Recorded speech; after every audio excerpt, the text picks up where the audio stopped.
அடர் பருவமழை போல கொடுப்பவன். பருவமழையினர் பருவமழை கூடுதலாக பெய்யும். அது மாதிரி இறந்து வந்து கேட்பவர்களுக்கு பருவமழையை போல கொடுக்கக்கூடிய உள்ளத்தை உடையவன். இது முதல் திருப்பாடல். இது நாம் பார்த்துட்டோம். 2வது திருப்பாடல். கோடாத கோலினான் குசத்துவசன் எனும் பெயரான் வாடாத சீர்த்தியான் மல்கு பெறும் செல்வத்தான் ஓடாத தானையான் ஒளிர் வளர்வை வேலினான் வீடாத பெரும் போகம் இசைத்து உலகம் புறக்கும் நாள். கோடாத கொலினான். இது அருணகிரிநாதர் அலங்காரத்துல அருமையா காட்டுவார். கோடாத வேதனுக்கு நான் செய்த குற்றம் என். கோடாத என்பது வளையாத என்று பொருள். சான்றோர்க்கு எது சான்றாண்மை என்றால் ஒருபால் கோடாமை என்று வள்ளுவப்பெருமான் வாக்கையும் நாம் இங்கே எண்ணி பார்க்கலாம். கோடாத கோலினான் வளையாத செங்கோல் முறைப்படி ஆட்சி செய்யக்கூடியவர். அவருடைய பெயர் குசத்துவசன் என்னும் பெயரான். குசத்துவசன் என்னும் பெயரை உடையவன். வாடாத சீர்த்தியினான். சீர்த்தி என்பது புகழ் பெயர். அது கீர்த்தி என்று சொல்லப்படும். அதாவது உயிரோடு இருக்கிற பொழுது நல்ல தர்மங்களை செய்தவனை அவன் புகழை சீர்த்தி என்று சொல்லுவார்கள். இறந்த பிறகு அவருடைய புகழை கீர்த்தி என்று சொல்லுவார். ராஜராஜ சோழன் கீர்த்தி என்று சொல்லுவார். அது மாதிரி இங்க சீர்த்தி என்பது புகழ். வாடாத என்பது குறையாத புகழை உடையவன். வாடாத சீர்த்தியான் மல்கு பெறும் செல்வத்தான். மிகுதியான செல்வத்தை உடையவன். மல்கு செல்வம் என்று பொருள். எல்லாவித வளங்களும் பொருந்திய செல்வத்தை உடையவன். ஓடாத தானையினான். தானை என்பது படை வீரர்கள். காலாட்படை, குதிரைப்படை, யானைப்படை, தேர்ப்படை. இந்த 4 படைகளும் போரிலே புறம் முதுகிட்டு ஓடாத எதிர்த்து நிற்கக்கூடிய ஆற்றலுடைய படை உடையவன். எனவே இவனுடைய படை போர்க்களத்தில மன்னருடைய பகையரசனுடைய தாக்குதலுக்கு பயந்து ஓடாத ஆற்றலுடைய படை. அதனால் ஓடாத தானையான் அளவில் தேர் தானைகள் சூழ. மனுநீதி சோழனுடைய வரலாற்றுல மனுநீதி சோழனுடைய மகன் தேரேறி போகிற பொழுது அளவில் தானைகள் சூழ என்று பாடுவார். தானை என்பது படைபலம். ஓடாத தானையான் புறமுதுகிட்டு ஓடாத படையை உடையவன். ஒளிர் வளர் வைவேலினான். வைவேல் கூர்மையான வேட்படை. ஒளி பொருத்திய கூர்மையான வேட்படையை உடையவன். வீடாத பெரும் போகம் இசைத்து. வீடாத என்றால் குறையாத நீங்காத என்ற பொருள் தருவது. அந்த வீடாத குறையாத பேரின்பத்தை நுகர்ந்து உலகம் புறக்கும் நாள் உலகை ஆட்சி செய்தார். உலகை ஆட்சி செய்யக்கூடிய அந்த மன்னவன் பெயர் குசத்துவசன். அவன் கோடாத கோலினான், வாடாத சீர்த்தியான், மல்கு பெறும் செல்வத்தான், ஓடாத தானையான், ஒளிர் வளர்வை வேலினான். இழந்தது. கோடாத கோடினான் குசத்துவசன் எனும் பெயரான் வாடாத சீர்த்தியான் வாடாத சீர்த்தியான் மல்கு பெறும் செல்வத்தான் ஓடாத தானையான் ஒளி வளர்வை வேலினான் வீடாத பெரும் போகம் இசைந்து உலகம் புறக்கும் நாள். இப்படி இந்த உலகத்தை ஆட்சி செய்து கொண்டிருந்தார். 3வது பாடல். எல்லா செல்வங்களும் அவனுக்கு இருந்தன. ஆனால் அவனுக்கு மக்கட்பேர் இல்லை. அது அடுத்த பாடல்ல காட்டுகிறார். மக்கட்பேர் இல்லாமை மனைவியோடும் அவ்வரையன் தொக்குப்பாரிடை எல்லாம் சுவைத்தாலும் என்னை உடல் பக்கு தூதர்கள் வழியில் படர் உயிரை கதியேற்று மிக்குத்தாம் புரிகடன்மை விளைவின்றேல் எனக் கவல்வான். மனைவியோடு வாழக்கூடிய அந்த அரையன், அந்த அரசன் உலகம் முழுவதும் ஆட்சி புரிந்தாலும் கூட உடலிலே இருந்து உயிரை பிரித்த யமதூதவர் கொண்டு செல்லும் போது நல்ல கதியில் செலுத்தும் புதல்வர் பிதிர்க்கடனை செய்யாமல் போனால் என்ன பயனாகும் என்று அவன் கவலை கொண்டான். மனைவியோடும் அவ்வரையன் தொக்கு பாரிடை சுவைத்தாலும் இந்த உலகம் முழுவதும் மனைவியோடு சிறந்த முறையில அரசாட்சி செய்தாலும் கூட என்னை உடல் பக்கு தூதர்கள் வழியில் பக்குன பிரித்து அர்த்தம். என்னை உடல் பக்கு உடம்பு வேறு உயிர் வேறா பிரித்து இந்த உயிரை எடுத்துக்கொண்டு தாம் புரிகடன்மை புதல்வர் பெற்றோருக்கு செய்யக்கூடிய பிதிர்க்கடன் விளைவின்றேல் அந்த பிதிர்க்கடனை அவர்கள் செய்யாமல் போவார்களே ஆனால் அது நன்மை இல்லை என்று எண்ணினான். அதற்கு கவலை கொண்டான். இதெல்லாம் பழைய காலத்துல நம்பிக்கையா கடைபிடிக்கக்கூடிய சில வரைகள். 4வது திருப்பாடல். உலகாட்சி அமைச்சர்வால் உறுத்து எழுந்து பலவரையும் மலரார்ந்த பலவனமும் பலசுரமும் பல கடந்து புலவோர்கள் பலகாலும் போற்றிசைத்து பெருவரங்கள் விலகாது பெறும் பேரூர் வியன் எல்லை மறுக்கு அடுத்தான். உலகாட்சி அமைச்சர்பால் உறுத்து பிதிர்க்கடன் செய்வதற்கு பிள்ளை வேண்டும் என்று எண்ணினான். கவலை கொண்டான். அதனால் உலகாட்சியை அமைச்சரிடத்திலே கொடுத்து விட்டார். உலகாட்சி அமைச்சர்பால் உறுத்து அந்த நாட்டினுடைய அரசாட்சி அமைச்சரிடத்தில் ஒப்புவித்து விட்டு பல வரையும், வரை என்பது மலை, பல மலைகளையும் மலரார்ந்த பலவனமும் பல மலைகளை கடைந்தான். பிறகு மலரார்ந்த பலவனமும், பலவனம் பாலைவனம், பாலைவனங்களும் வளர் சுரமும் பல கடந்து காடுகள் பல கடந்தான். அப்படி கடந்து புலவோர்கள் பலகாலும் போற்றிசைத்து பெருவரங்கள் விலகாது பெரும் பேரூர். தேவர்கள் பலமுறை வந்து துதித்து வணங்கி நீங்காமல் வரங்களை பெறும் பேரூராகிய அழகிய எல்லையை அடைந்தார். இங்க ஒரு சொல் அழகா போட்டார்கள், புலவர்.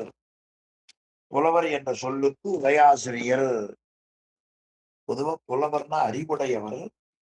ஆனால் இங்க உரையாசிரியர் புலவர் என்பது தேவர் என்று நமக்கு உரை எழுதியிருக்கிறார். புலவர்னா தேவர், புலவர்னா தேவர்கள். புலவோர் பலகாலும், அடுத்த பக்கம் காமிங்க. புலவோர்கள் பலகாலும் போற்றிசைத்து பெருவரங்கள் விலகாது பெரும் பேரூர். பேரூர் என்பது அந்த ஊர். அந்த பேரூருக்கு என்ன சிறப்பு? தேவர்கள் பலமுறை வந்து இறைவனை வணங்கி வேண்டிய வரங்களை பெற்றுச் செல்வார்கள். அப்படி வேண்டிய வரங்களை பெற்றுச் செல்லக்கூடிய கடவுள் எழுந்தருளி இருக்கிற ஊர் பேரூர்னார். புலவோர்கள் பலகாலும் போற்றிசைத்து பெருவரங்கள் விலகாது பெரும் பேரூர். புலவர் என்றால் தேவர். நீ புலவோர் என்றால் அறிவுடையவர்கள். சிவபெருமானுடைய கருணையையும் அவருடைய எளிவந்த திறமையும் உணர்ந்த அறிவுடையவர்கள் பலகாலும் போற்றிசைத்து, ஒரு நாள் 2 நாள் அல்ல, பலகாலும் போற்றிசைத்து பெரு வரங்கள் விலகாது பெரும் பேரூர். பேரூரை துதித்து வணங்குவோமே ஆனால் நாம் என்னென்ன வரங்கள் கேட்கிறோமோ அந்த வரங்களை எல்லாம் பெறுவார். அந்த வரங்களை எல்லாம் கொடுக்கக்கூடிய ஊர் பேரூர். பெரும் பெரும் என்று சொன்னால் இடையினராய் இந்த வல்லினரா பாருங்க. பெறுதல், பெற்றுக்கொள்ளுதல். விளக்கிட்டார் பேரு சொல்லின் மெய்நெறி ஞானமாகும். திருநாவுக்கரசு சுவாமிகள் தேவா. பேரு என்பது பயன். அது எப்படி போற்றினார்கள்? பலகாலும் போற்றி. இந்த பலகாலம் என்ற சொல் ரொம்ப உயர்ந்த சொல். அடியேனை பன்னாள் பாமாலை பாட பயில்வித்தானை. அப்பர் சுவாமிகள் தேவா. பல்லூழி காலம் பயின்று அறந்தனை அச்சிக்கில் நல்லூழ் சற்றே நகும். குமரகுருவர், கந்தர் கலிவெண்பா.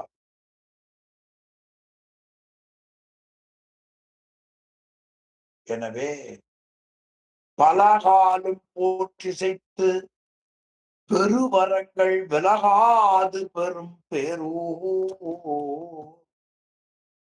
பெருவரங்கள் வில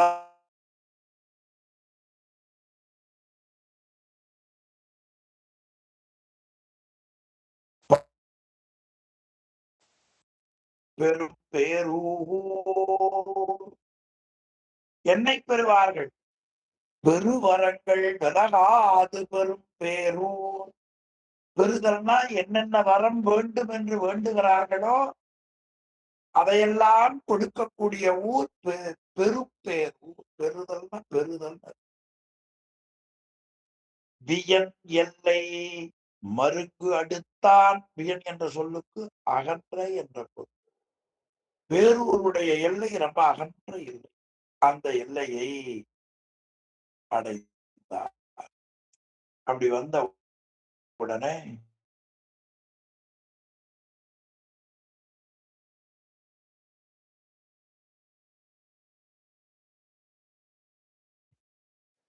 எல்லையில இருந்து வணங்குகிற ஆரத்தாள் விழி வெள்ளம் அகன் மருமத்திடை ஒழுக வாரத்தான் எழும் அன்பு மனம் கொண்டு முன்னடப்ப சாரத்தான் நடந்து எய்தி தவள் காஞ்சி நதி பழித்தான். தூரத்தே எரிந்து ஒன்றும் சுடர் வெள்ளி வரை வணங்கினான். பேரூருடைய எல்லையை வணங்குகிற பொழுது அந்த வெள்ளி மலை தெரிகிறது. இந்த தூரத்தேங்கிற பொழுது இறைவன் எழுந்தருளியிருக்கிற கோவிலையும் சரி, அவனை வழிபடுகிற தேவாசிரிய காவல திருக்கூட்டத்தையும் சரி தூரத்தே வணங்க வேண்டும் என்று சொல்வார். தூரத்தே திருக்கூட்டம் பல முறையால் தாழ்ந்து எழுந்து,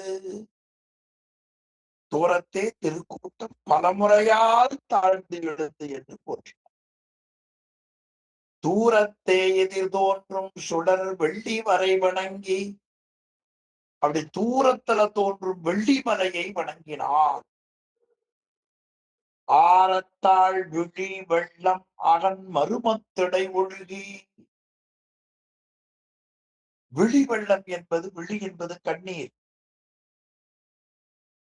அந்த கண்ணீர் அந்த வெள்ளி மலையை ஆரத்தாழ்ந்தார். ஆரை என்பது திருப்தியாக கிராமங்கள்ல சொல்லுவார்கள், வயிறார சாப்பிட்டேன்.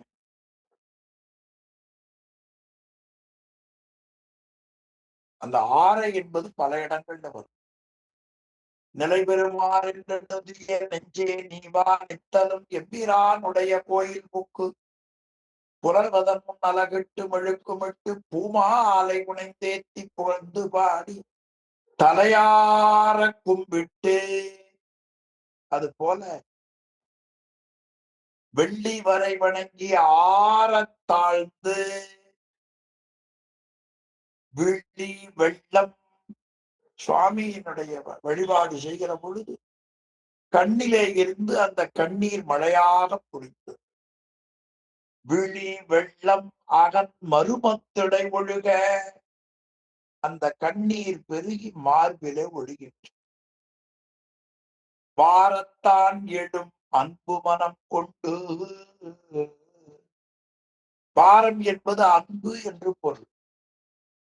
அதனால தேவாரம், தே என்பது இறைவன். இறைவனிடத்துல அன்பு செய்து பாடிய பாடல், அன்பை செய்வதற்காக பாடக்கூடிய தே ஆரம்.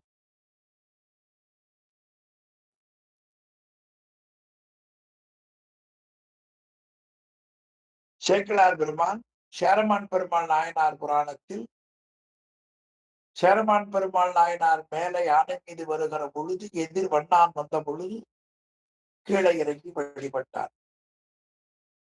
சிந்தை மிக கலங்கி அடியேனை யார் என்று எண்ணியது அடியேன் அடிவண்ணான்.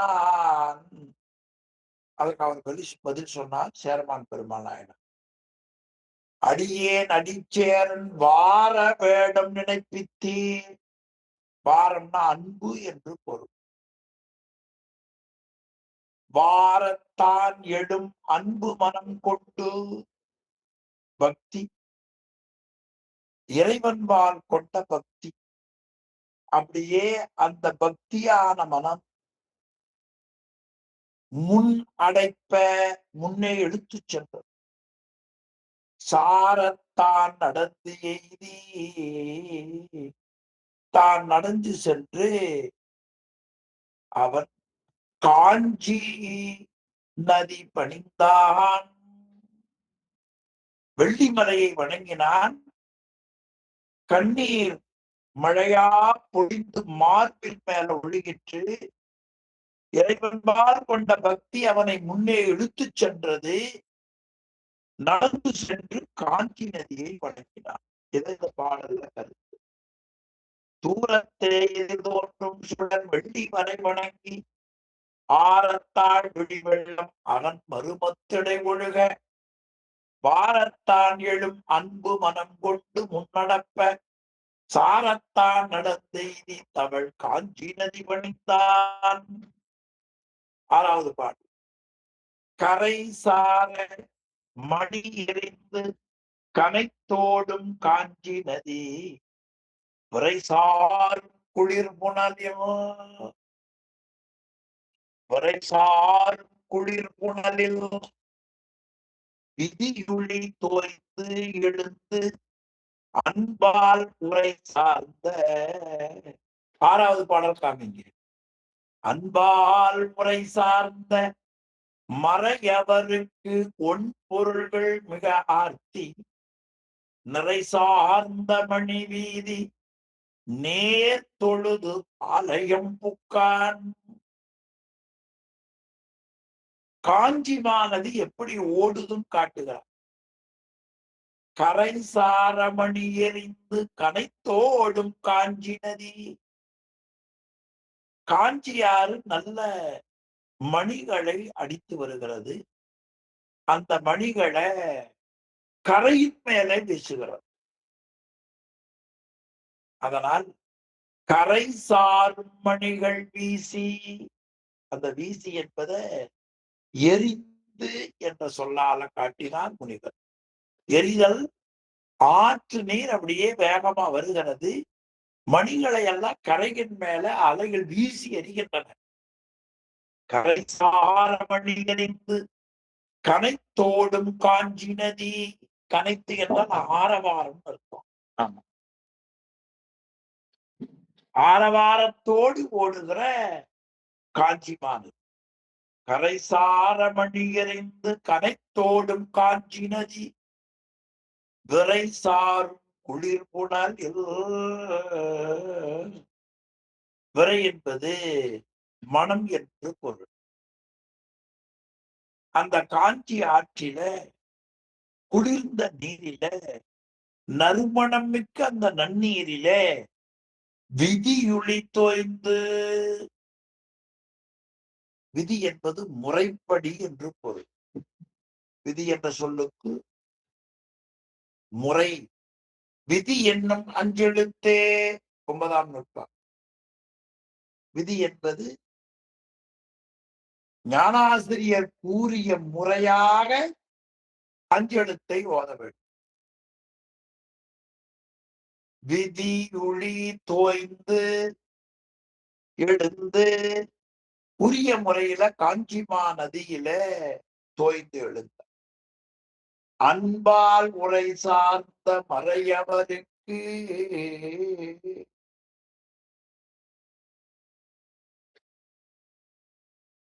அன்பால் உரை சார்ந்தவர் உன் பொருள்கள் மிக ஆத்தி.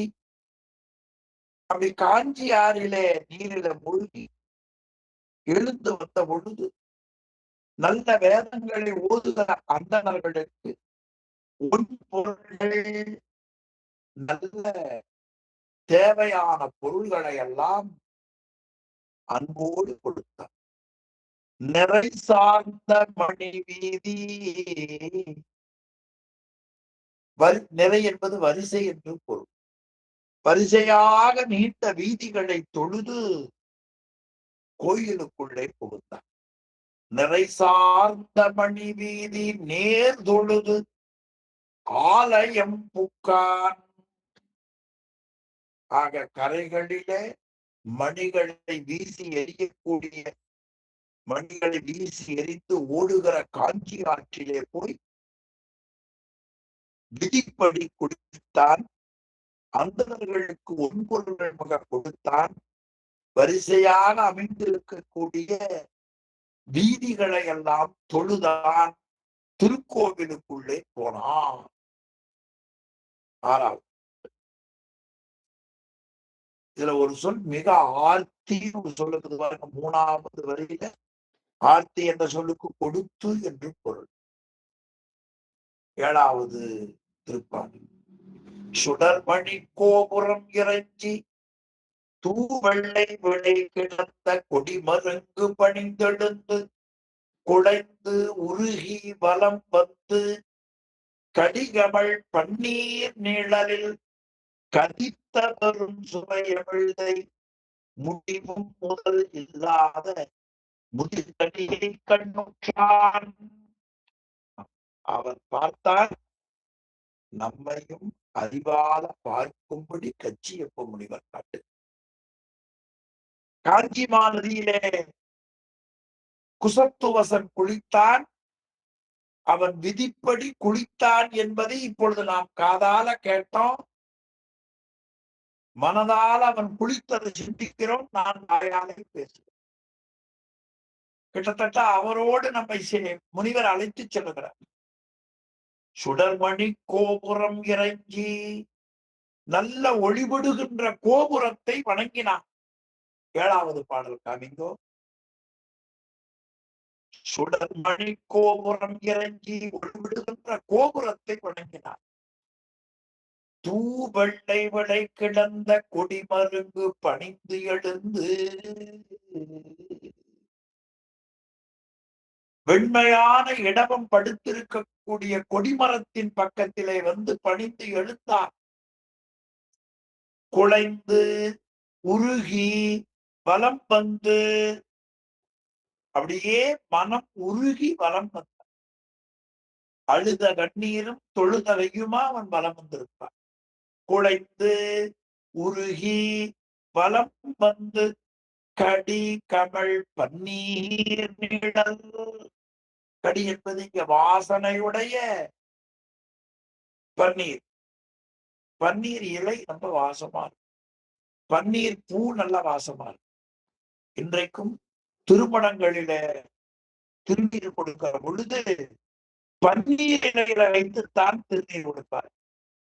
நீங்க திருவாவடுதுறை, தருமபுரம், திருப்பனந்தாள் அந்த திருமணங்கள் எல்லாம் வேள்விச்சாலைக்கோ திருக்கோவிலுக்கோ எழுந்தருளுவார்களே. ஆனால் அங்க இருக்கிற குருக்கள் அந்த பன்னீர் இலையை எடுத்து அதுக்குள்ள விபூதியை வச்சு சுவாமியோட கொடுத்து அந்த மகாசன்னிதானங்களுக்கு கொடுக்கிற மரபு இல்லை. தட்டத்தை வச்சிருவாங்க, தீபாவளி காட்டுவார்கள். அப்படி தடத்தை கொண்டு போய் நீட்டினா மகாசன்னிதானமே எடுத்துக்கொள்ளும். அந்த சிறப்புக்குரியது பன்னீர் இலை. கடிகமழ் பன்னீர் நிழலில், அந்த பன்னீர் மரத்தின் நிழலில் இருக்கக்கூடிய கதித்த பெரும் சுமையமிழ்தை, சுவைமிக்க அமிழ்து போன்றவரும் முடிவு முதல் இல்லாத முதிர்கனியை கண்ணுற்றான். முடிவும் முதலும் இல்லாத கனியை போன்ற இறைவனை கண்டான். சுவாமி கனியினும் கட்டிவிட்ட கரும்பினும் பாவை நல்லாயினும் தனி முடி கவிழ்த்து ஆடினும் இனியர். உங்களுக்கு எல்லாருக்கும் திருவடை மருந்து பெருமாள் கற்றவர் விழுங்கும் கற்பக கனியை திரிசைப்பார். மனிதர்கள் இங்கேவம் கனி தந்தால் கனி உண்ணவும் வல்லீர். ஓ, அந்த கனி என்ன கனி? நமச்சிவாய கனி. தின்று கண்டார்க்கு அது தித்தித்தவாறே. அது நல்ல கனி. அந்த கனி முதலும் முடிவும் இல்லாத முற்றிய கனி, முதிர்கனி. அந்த கனிக்கு முடிவு தோற்றமும் இல்லை, அழிப்பு. முடிவு முதல் இல்லாத முதிர்கனி, முற்றிய கனி. அந்த கனியை போன்றவன் இறைவன். அந்த இறைவனை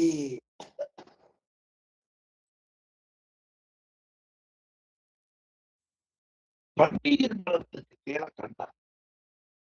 சுவாமியை தரிசனம் பண்ணி பார்த்த உடனே அவனுக்கு அளவில்லாத மகிழ்ச்சி. நீங்க நீண்ட நாளா ஒரு ஆலயத்துல போய் வழிபட வேண்டும் என்று எண்ணிக்கொண்டே இருந்தால் அந்த கோவிலுக்கு போன உடனே அளவில்லாத மகிழ்ச்சி. அது மாதிரி இவன் எங்கோ அப்படி வந்தான். வந்த பொழுது பண்டை விடையால் பெருமுக்கு வந்தான். வெள்ளிமலையை கீழ் விழுந்து வணங்கினான். அவருடைய இறைவனுடைய அன்பு காஞ்சி ஆற்றங்கரைக்கு அழைத்து சென்றது. காஞ்சியிலே நீராடினான். பிறகு அழகான வரிசையாக இருக்கிற வீதிகளின் வழியாக வந்து கதிர்மணி கோபுரத்தை இறங்கினான். அழுது கொண்டே வலம் வந்தான். பன்னீர் மரத்தை பார்த்தான். பன்னீர் மரத்துக்கு கீழே சுவையுடைய முதல் முடிவும் இல்லாத கனியை போன்ற முதிர் கனியை போன்ற சிவலிங்க வடிவத்தை கண்டான். கண்டவரை என்ன செய்தான்? ஆடினான். ஆடாத ஆனந்தத்து உள் அழுந்தி பாடினான். பல வேதம் படர் மனத்தில் எழும்பறிவு விடினான் போலானான். விமலனான் அடித்தொண்டு கூடினான். பிரியாத குணம் கொண்டு அங்கு அறிதல். ஒரே பாடல் அவர் வழிபாட்டு ஆடினான். அது ஆனந்த கூத்து ஆடுதல்.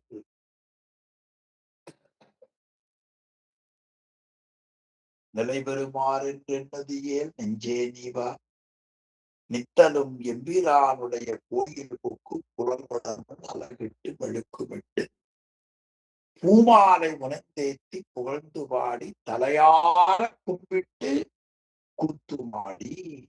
அப்ப சுவாமி ஆடுகின்றிலை கூத்து உடையான் கிழக்கு அம்பிளை. திருவாசகத்துல திருச்சதகத்துல இந்த திருப்பகுதி ஆடுதல். பெருமானுடைய கருணையை எண்ணி எண்ணி எண்ணி அப்படி உள்ள புலகாங்கிதத்தால் ஆடு. ஆடினான் ஆறாத ஆனந்தத்து உள் அழுத்தி பாடினான். அப்படியே ஆனந்த வெள்ளத்துல மூழ்கி பல வகையான மொழிகளிலே இறைவனை தோற்றி. வேதம் தெரிந்தால் வேதம் பாடியிருப்பான், தமிழ் வேதம் தெரிந்தால் தமிழ் வேதம் பாடியிருப்பான். அது ஒண்ணு முடியலன்னு என்ன பண்ணுவான்? பட்டிப்பா பச்சை நாயகி என்பதா பல விழிச்சொற்களை சொல்லியிருப்பார்.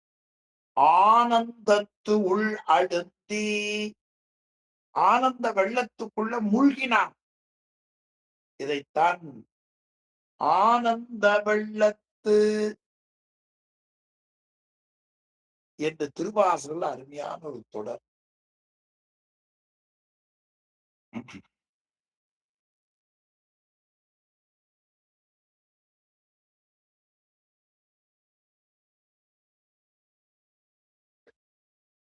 திருக்கோவையார்ல அருமையான ஒரு பாடல். ஆனந்த வெள்ளத்து அறைகளோன் அருள் அருள் பெற்றவரின். அது ஆனந்த வெள்ளத்து உள்ளெழுத்தி என்பது இறைவனை நினைக்கிற பொழுது அந்த ஆனந்தம் வரும். திருநாவுக்கர சுவாமிகளை சுண்ணாம்பு கலவாயில போட்டு மூழ்கி வைத்து விடுகிறார். 7 நாள் சுண்ணாம்பு கலவாயில வைத்து விட்டார். எல்லாரும் நினைச்சாங்க கதவை திறந்தால் எலும்பு கூட இருக்காது, சாம்பலா இருக்கும், அந்த சுண்ணாம்பு சுட்டு விடும் நினைச்சார். அப்பொழுது அவர் சிவபெருமான நினைந்து கொண்டே இருந்தார். அந்த சுண்ணாம்பு களவாயில போட்டு அடைத்து வைத்திருந்த சூழல்ல அவர் எப்படி இருந்தார்னு ஒரு தேவாரத்தை காட்டுகிறார். உங்களுக்கு எல்லாருக்கும் தெரியும். மாசில் வீணையும் மாலை மதியமும் வீசு தென்றலும் வீங்கிழ வேணிலும் மூசு வண்டரை பொய்கையும் போன்றதே என்றார். 7 நாள் கழித்து அந்த கதவை திறந்து பார்க்கிறாங்க. அவர் எப்படி இருந்தார்னு தெய்வ சேக்கலார் பெருமான் சொல்லோவியமா காட்டுகிறார். ஆனந்த வெள்ளத்து இடை மூழ்கி அம்பலவத்தேனுந்து மலர்பாதத்து அமுது உண்டு தெளிவெய்தி ஊனந்தான் எழலாகி தோன்றினார். ஆனந்த வெள்ளத்து இடை மூழ்கி, அதே சொல்லு பாட்டு பாருங்க. ஆனந்தத்து உள் அழுந்தி. பெரிய புராணத்துல சேக்கிழாருடைய வரியும் பேரூர் புராணத்துல கச்சியப்ப முனிவருடைய சொல்லும் ஒரே மாதிரி இருக்குது. சேக்கிழார் பெருமான் திருநாவுக்கரசு புராணத்துல ஆனந்த வெள்ளத்து இடை மூழ்கி, பேரூர் புராணத்துல கச்சியப்ப முனிவர் ஆனந்தத்து உள் அழுந்தி, ஆனந்த வெள்ளத்தில் மூழ்கினார். பாடினான். அவருடைய உள்ளத்துக்குள்ள இறைவனை பற்றி என்ன தெரிந்து வைத்திருந்தானோ, அது வேதமோ திருமுறையோ தமிழ் மந்திரமோ, அது தானே கூட பாடியிருக்கலாம். பாடினான். என்ன பாடினான்னு ஒரு சொல்ல வேற அடுத்துல போட்டார். பல வேதம் பாடினான். பல வேதங்களை பாடினான். அது வடமொழி வேதமா தமிழ் வேதமா என்று எந்த குறிப்பும் இல்லை. ஆனா என்ன பாடினான் என்ற சொல்லு மட்டும் இருக்கிறது. பல வேதம் ஆனந்தத்துள் அழுந்தி பாடினான்.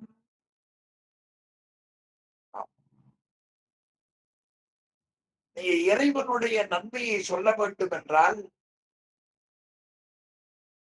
அந்த மகிழ்ச்சியில அழுந்துகிற பொழுதுதான் பலவிதமான சொற்களை அவன் சொல்ல இல்லையா? ஒருத்தர் மகிழ்ச்சியில பேசுகிற பொழுது பேசுகிற பேச்சுக்கும் சண்டையில பேசுகிற பேச்சுக்கும் வேறுபாடு உங்களுக்கு தெரியுமே. சண்டையில பேசுகிற பொழுது எவை எவை ஒன்னு ரெண்டு தப்பு செய்திருந்தால் அந்த தப்பை பெருசு பண்ணி அதை விரிவா பேசி இடையீட்டை அதிகப்படுத்துவார். அதே சமயத்துல மகிழ்ச்சியில பேசிக் கொண்டோமையானால் அந்த மகிழ்ச்சியினுடைய உச்சகட்டத்துக்கு ஏற்ப நெருக்கமான பேச்சு இருக்கும். இப்ப இவர் சிவபெருமானுடைய அந்த முதல் முடிவு இல்லாத முற்றிய கனியை கண்டனால் ஆனந்தத்தில மகிழ்ந்தார். அந்த ஆனந்தத்துக்குள்ள உள்ளெழுந்தி பல வேதம் பாடி பலது பாடி. அப்ப அந்த மகிழ்ச்சியா வருகிற பொழுது சொற்கள் வேறு, கோபமா இருக்கிற பொழுது சொற்கள் வேறு. அப்ப இவர் பாடியது என்ன பாட்டு? இறைவனுடைய பேரானந்தத்துக்குள்ள திளைத்தது.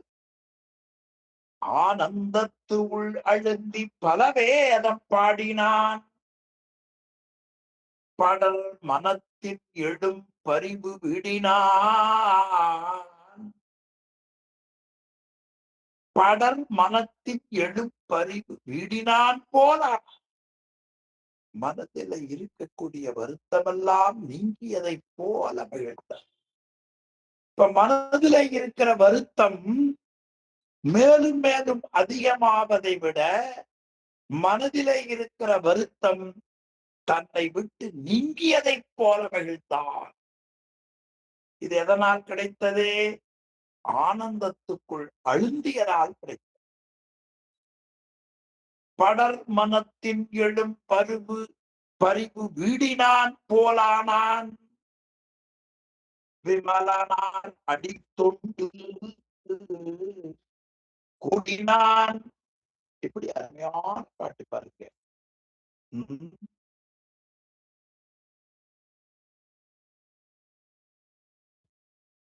ஆடினான். எதை பார்த்து ஆடினான்? கடி கமல் பன்னீர் நீழலில் கதித்த பெரும் சுவைகளை முடிவு முதல் இல்லாத முதிர்கனியை கண்ணுற்று ஆடினான். பிறகு அந்த கனியை பார்த்ததால் ஆறாத ஆனந்தத்து உள் அழுந்தி பாடினான். பல வேதம் படல் மனத்தின் எழும் பரிவு விடினான்.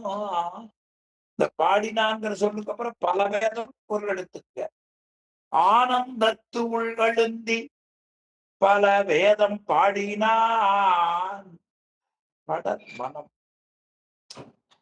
பிள்ளை இல்லைங்கிற ஒரு வருத்தம் இவனுக்கு கொஞ்சம் மனசை வாட்டி கொண்டு இருக்கு. பல பேருக்கு அப்படி. சில பேருக்கு குழந்தை இல்லையே வருத்தம், சில பேருக்கு குழந்தை இருந்தும் பயனில்லை வருத்தம். யார் யாருக்கு என்ன வினை இருக்கிறதோ அந்த வினைக்கு தக்கவாறு இருக்கும். என்ன சொல்றீங்க? நீங்க சிந்திச்சு பாருங்க. ஆனா இவனுக்கு என்ன கவலை? பிள்ளை இல்லை கவலை. பிள்ளை இல்லைன்னு கவலை எங்க பார்த்தோம்? 3வது பாட்டுல. மக்கட்பேர் இல்லாமையால். அப்ப என்ன அர்த்தம்?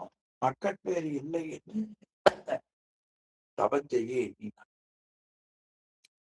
இப்ப அரசாட்சி பெருசா மக்கள் பேரு பெருசான்னு ஒரு கேள்வி வந்தது.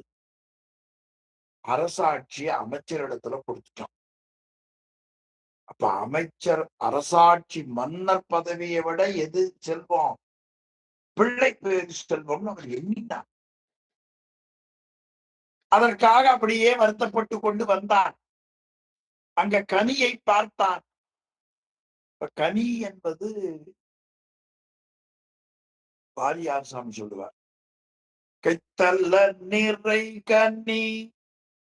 விநாயகப் பெருமான் கையில ஒரு கனி வச்சிருக்கிறார். விநாயகப் பெருமான் கையில ஒரு கனி இருக்குல்ல, கைத்தல்ல நிறை கனி. இந்த கனிக்கு ஒரு உரை சொல்லுவார் வாரியார் சாமி. யாராவது ஒரு வேலையை செய்து முடிக்கிறதுக்காக போறோம். இப்ப போயிட்டு வந்துட்டார் அவர். வந்தவர் மறைமுகமா கேட்பார், என்ன போனீங்களே, போன காலம் என்னாச்சுன்னு கேட்க மாட்டாங்க. காயா கனியான்னு கேட்பாங்க. காய்னா அது தோல்வின்னு அர்த்தம், கனினா அது வெற்றின்னு அர்த்தம். இப்ப விநாயகப் பெருமான் கனியை கையில வைத்துக் கொண்டிருக்கிறதுக்கு காரணம் என்ன? அவரை வணங்கினால் உங்களுக்கு வெற்றி கிடைக்கும் என்று வாரியார் சாமி சொல்லுவார். இப்ப இவர் மக்கட்பேர் இல்லாம போகிறார். இவருக்கு என்ன கிடைக்கணும்? மக்கட்பேர் கிடைக்கணும். அந்த குறிப்பை வைத்துக் கொண்டு என்று நான் எண்ணுகிறேன். வைத்துக் கொண்டு ஆதியும் முடிவும் இல்லா முதிர் கனி, கைத்தல் நிறை கனின்னு பார்த்தவன் விநாயகர் பாடல்ல. இங்க என்ன கனி? முதிர் கனி. அப்ப இவனுக்கு பிள்ளை பேரும் உண்டு என்ற குறிப்பு பொருள், குறிப்பு எச்சமாக கூட கொண்டார்.